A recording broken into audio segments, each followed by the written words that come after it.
Youtubeur, chef d'entreprise, étudiant et amateur de sport, c'est les 4 activités qui occupent 100% de ma vie. Avoir tous ces statuts n'est pas très commun, c'est pour ça que je vous partage mon expérience à ce sujet. Je vais vous parler de comment moi je le vis, mais aussi je donnerai des conseils pour ceux qui sont dans cette situation ou ceux qui envisagent d'avoir une double ou triple activité. Je vais vous détailler chacun de mes statuts et je vous présenterai aussi une super appli que j'utilise pour l'organisation et la productivité. On va commencer par quelques infos générales pour introduire le sujet. Donc déjà, ce qui est important, ça va être de donner un ordre de priorité à ces activités, donc de définir laquelle est la plus importante, et la plus importante, il va falloir donner le plus de temps pour cette activité normalement. Moi, ce que je considère le plus important dans mes 4 activités, c'est YouTube et mon entreprise. Pourquoi ces deux-là et pas mes études alors que ça devrait être le plus important? Tout simplement parce que pour moi, YouTube et mon entreprise, je considère ça comme mon avenir professionnel. C'est grâce à ça que je vais vivre de ma passion d'ailleurs. Et donc même si je néglige pas les études, j'ai donné mon ordre de priorité pour YouTube et mon entreprise. Donc c'est vraiment sur ça que je vais me diriger le plus. Ensuite, avoir tous ces statuts, ça implique bien sûr de travailler tout le temps, mais quand je dis tout le temps, c'est genre quand je rentre des cours, je travaille sur mes autres projets, donc je travaille soit sur YouTube, soit sur mon entreprise, ou alors je fais du sport, etc. Travailler les soirs par exemple au lieu de chiller, pareil les week-ends, il n'y a quasiment aucun week-end que je passe à faire à me détendre ou quoi que ce soit. Vraiment normalement tous les week-ends je travaille, que ce soit samedi ou dimanche, peu importe.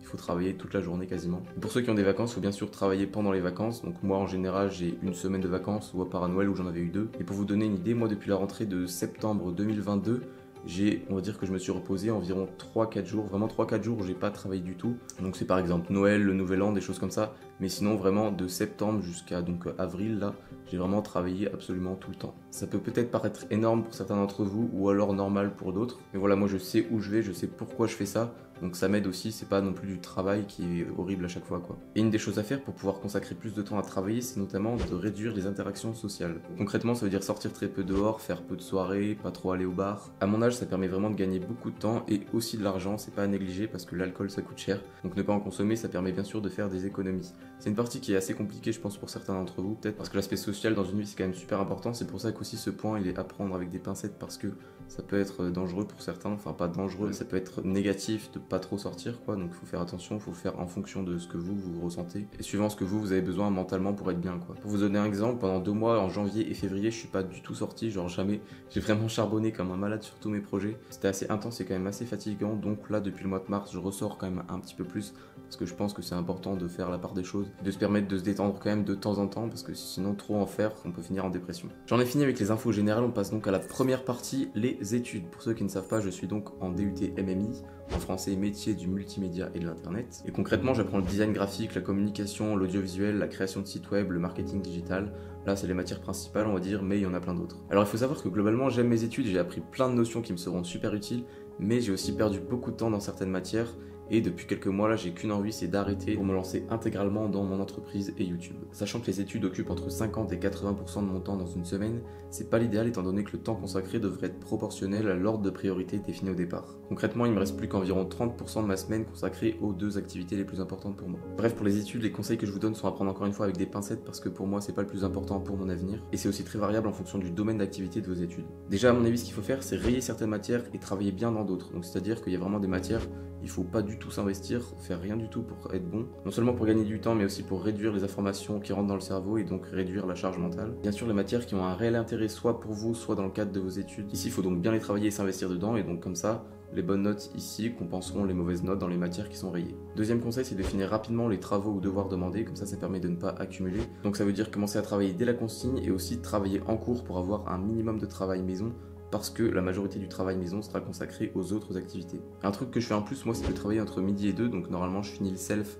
un petit peu avant 13h, donc j'ai quasiment 1 heure pour travailler. Donc là avec mon groupe de potes on se met dans une salle, comme ça on peut être tranquille et faire un peu ce qu'on veut. Qu'est-ce que tu fais, Tim? Je suis en train de bosser. T'es sûr que tu bosses? Quoi? Non, ouais, je suis en train d'écrire ma prochaine vidéo. Bon oui, des fois il faut se détendre un petit peu, donc la pause de midi peut être un peu plus tranquille. Pour terminer cette première partie, en plus d'être étudiant, j'ai le statut d'étudiant entrepreneur. C'est un statut accessible à tous les étudiants porteurs d'un projet de création d'entreprise. Il y a un oral à passer en début d'année avec un jury. Et une fois qu'on est pris, on a un suivi sur notre projet et des cours supplémentaires sur l'entrepreneuriat. Donc environ 1 fois par semaine, j'ai un cours à distance de 2 heures en plus de mes cours normaux. Donc ce statut d'étudiant entrepreneur est directement relié à mon statut d'auto-entrepreneur, ce qui permet de faire la transition sur la deuxième partie. Pour ceux qui ne le savent pas, je suis auto-entrepreneur dans l'entreprise Ultime Prod que j'ai créée et je propose mes services de photographe, vidéaste et télépilote de drone. Pour le moment, cette activité occupe peu de temps parce que j'ai pas beaucoup de clients, disons 1 par mois, et j'ai peu de clients parce que je ne fais pas de prospection. tous les clients que j'ai eu pour le moment ils sont venus avec le bouche à oreille. Et je ne prospecte pas parce que dans tous les cas j'ai pas le temps à cause des études. Ma dernière réalisation avec mon entreprise c'était le court-métrage Prison Block.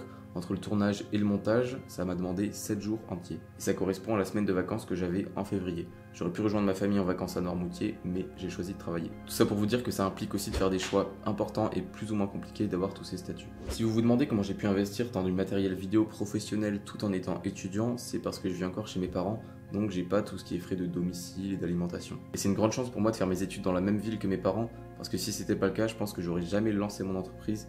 Et en tout cas, j'en serais pas là où j'en suis actuellement. Bref, pour finir cette partie, je vais vous introduire l'application Notion. C'est clairement l'appli qui organise toute ma vie. Voilà à quoi ça ressemble. Donc ici à gauche, j'ai toutes les catégories qui définissent ce que j'ai besoin d'organiser dans ma vie, tout simplement. Comme vous pouvez voir, Ultime, mon entreprise, YouTube, réseaux sociaux, calendrier, projet secret, des notes en vrac. Bref, c'est vraiment un combiné de notes en fait. Dans la partie de mon entreprise Ultime, on a une sorte de tableau, on va dire. Donc ici à la catégorie projet, dès qu'on me contacte, c'est là que je mets les premières informations.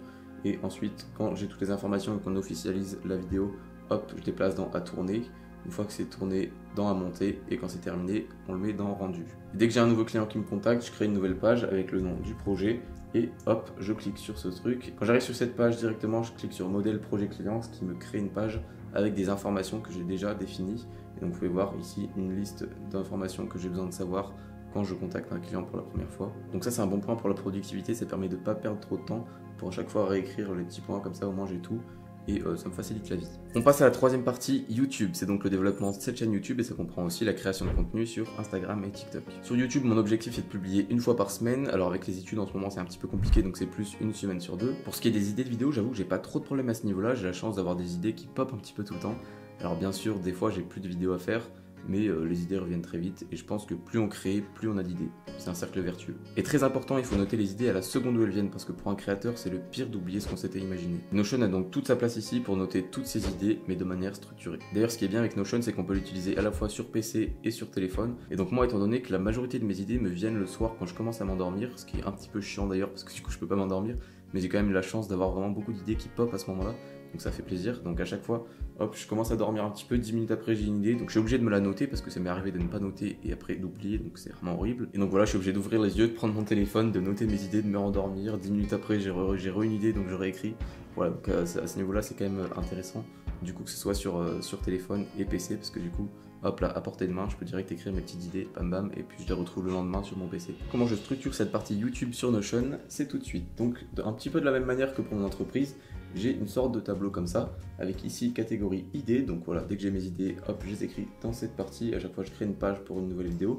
Ensuite ici dans à tourner, donc tout ce que j'ai à tourner, dans à monter, on peut d'ailleurs déplacer cette vidéo, comment gérer YouTube, hop là, parce que juste après que j'aurai fini ce tournage, hop, ça sera à monter, donc je le mets là-dedans. Ensuite à publier, d'ailleurs celui-là, hop, il dégage parce que c'est fini.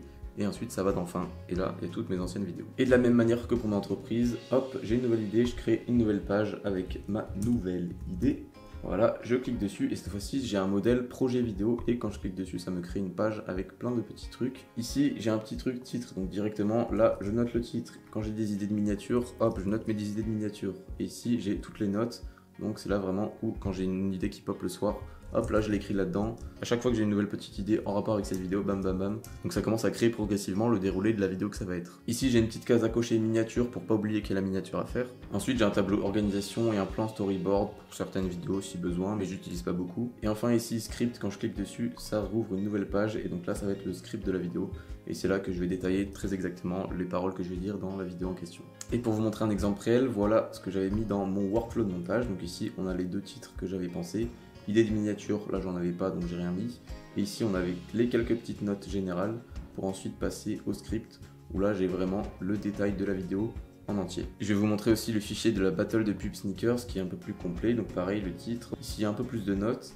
Ici vous pouvez voir qu'il y a quelques trucs pour l'organisation parce qu'il y avait pas mal de choses à faire. Un mini plan storyboard pour l'intro de la vidéo pour savoir un petit peu ce que je devais faire, avec combien de secondes, etc. La valeur de plan, le nombre d'images secondes, si jamais il y a besoin de faire du ralenti, etc. Voilà, on entre un petit peu dans les détails après. Mais voilà, ça dépend vraiment de chacun et de chaque projet, un petit peu tout ce que je mets là-dedans. Alors le script, c'est des fois avec des phrases entières et des fois juste avec, par exemple ici, fini montage, matos, lien en description, c'est vraiment juste des mots pour me dire ok c'est de ça que je dois parler, mais j'ai pas forcément besoin de l'écrire ligne par ligne quoi. Je vous cache toutes les vidéos pour pas vous spoiler, mais du coup vous pouvez voir qu'il y a quand même pas mal de choses qui sont prévues, donc ça va être lourd. Et notamment le petit projet secret Falcon Cam, je vous en parlerai dans pas très longtemps. Enfin, quatrième et dernière partie, le sport. Je considère ça comme l'activité la moins importante des quatre, mais en réalité c'est pas du tout négligeable. Le rapport au sport dépend beaucoup des gens, mais perso je peux pas vivre sans faire de sport tout simplement, que ce soit pour le rapport physique ou mental. Je fais du sport à la fois pour l'esthétique et pour les performances que je débloque, mais c'est surtout indispensable pour la santé mentale. En partie grâce aux hormones qu'on produit comme l'adrénaline ou la dopamine, et aussi par la propre fierté qu'on peut se procurer à la fin d'une séance quand on s'est bien dépassé. À chaque fois que j'arrête le sport pendant plus d'une semaine, je me rends vite compte que je suis mal, et avec le temps je me rends même compte que pour être vraiment en forme, il faut que j'en fasse tous les jours. Vous pouvez vous en douter, avec toutes les activités de ma vie, c'est quasiment impossible d'en faire tous les jours. Je pratique la gym et la muscu. Pour la gym, je suis inscrit à un club, donc au moins j'ai pas le choix, je suis obligé d'y aller quoi qu'il en soit, et j'ai 2 séances par semaine, une de 2 heures, l'autre de 3 heures. Pour la muscu, j'en fais chez moi, donc c'est un petit peu aléatoire. Ce qui serait bon pour moi, c'est d'en faire 3 séances par semaine, mais dans les faits, j'arrive à en faire entre 1 et 2 en fonction de mon emploi du temps et de ma motivation. Comme je le disais, le rapport au sport est vraiment différent pour chacun d'entre nous. Pour certaines personnes, une séance par semaine peut suffire. Mais quoi qu'il en soit, je pense que vous devez tous pratiquer un sport, ça peut qu'être bénéfique et positif dans vos vies. À la base, on n'est pas vraiment sur une vidéo motivation, mais on finit avec des messages qui font bien allusion. Si cette vidéo vous a motivé ou inspiré, je serais très heureux parce que ça prouve que mon travail a un impact sur le vôtre. Et du coup, n'hésitez pas à me le faire savoir dans les commentaires. Pour finir, je tiens à vous dire qu'à partir d'aujourd'hui, j'ai terminé mes études, donc je vais pouvoir consacrer 100% de mon temps à YouTube, mon entreprise et le sport. Et enfin, peut-être pouvoir me détendre les soirs et les week-ends. C'est le début d'une nouvelle vie pour moi que je veux continuer à partager avec vous sur cette chaîne. Et d'ailleurs, la prochaine vidéo portera un petit peu sur ce sujet, donc restez bien connectés. Allez, ciao!